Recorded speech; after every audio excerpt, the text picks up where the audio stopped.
বর্তমান প্রেক্ষাপটে দাঁড়িয়ে পশ্চিমবঙ্গের আরজিকর কলেজ থেকে কসবা ল কলেজ এবং উড়িষ্যার বালেশ্বরের কলেজ কোথাও গিয়ে যেন এক সূত্রে গাঁথা ঘটনাগুলি।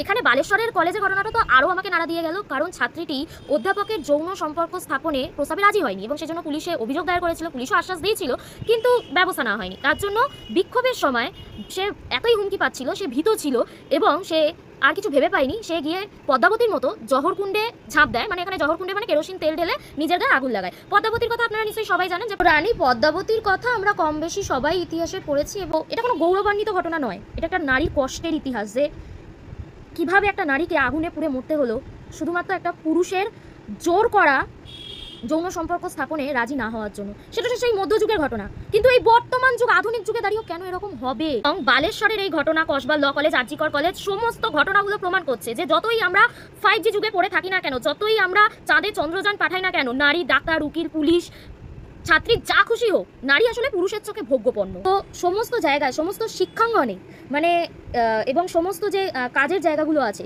সেখানে এই যে মেয়েদের ভোগ্যপণ্য হিসাবে দেখা এবং তাদের সঙ্গে যৌন সম্পর্ক স্থাপনের একটা লালসা নিয়ে তাকে অফার করা, এবং অফার করলে আমি তোমাকে ভালো জায়গায় পৌঁছে দেবো, ঊর্ধ্বস্তন কর্তৃপক্ষের একটা যে প্রস্তাব, এবং সেই প্রস্তাব সম্মত হলে তো ঠিক আছে, যদি সম্মত না হয় তাহলে জীবনে একটা কাল রাত্রি তোমার নেমে আসবে। এই যে সিস্টেমটা চলছে বস, এই সিস্টেমটা আসলে ভারতের যে মানসিকতা, বিশেষ করে পুরুষ মানুষের যে মানসিকতা মেয়েদের নিয়ে, সেটাকেই বুঝিয়ে দিচ্ছে। এর জন্যই কিন্তু আজকে এই ঘটনাগুলো ঘটছে, এবং ঘটনাগুলো কিন্তু মানে সেই মধ্যযুগ কেন, প্রাচীন যুগ থেকেও হয়তো হয়ে আসছিল, কিন্তু নারীরা চুপ থাকতো। কিন্তু আধুনিক যুগে নারীরা বলতে শিখেছে, এটাই হচ্ছে ব্যাপার। ঘটনাগুলো জানা যাচ্ছে, কিন্তু আমার মেন কথাটা হচ্ছে রাজনীতি এইসব নিয়ে পরে। আগে ব্যাপারটা হচ্ছে আমাদের সমাজকে চেঞ্জ করতে হবে। একদিনে হয়তো সমাজের চেঞ্জ আসবে না, কিন্তু একদিন না একদিন ঠিক আসবেই। প্রথম থেকেই আমাদের এখন যে বাচ্চা ছেলেরা জন্মাচ্ছে, বড় হচ্ছে, তাদেরকে আমাদের সুশিক্ষায় শিক্ষিত করে তুলতে হবে যে নারী মানে ভোগ্যপণ্য নয়। তবে গিয়ে ধরুন একটা গাছের বীজ পুঁতলেন আজকে, সেই গাছটা যদি কোনো দামি কাঠের গাছ হয়, সেটা ফল দেবে কিন্তু গিয়ে 10 বছর বাদে, তাই না? তো ব্যাপারটা, সমাজের ব্যাপারটাও এরকম। আজকে বীজ বপন করা হলে তারাই হবে ভবিষ্যতের দূত।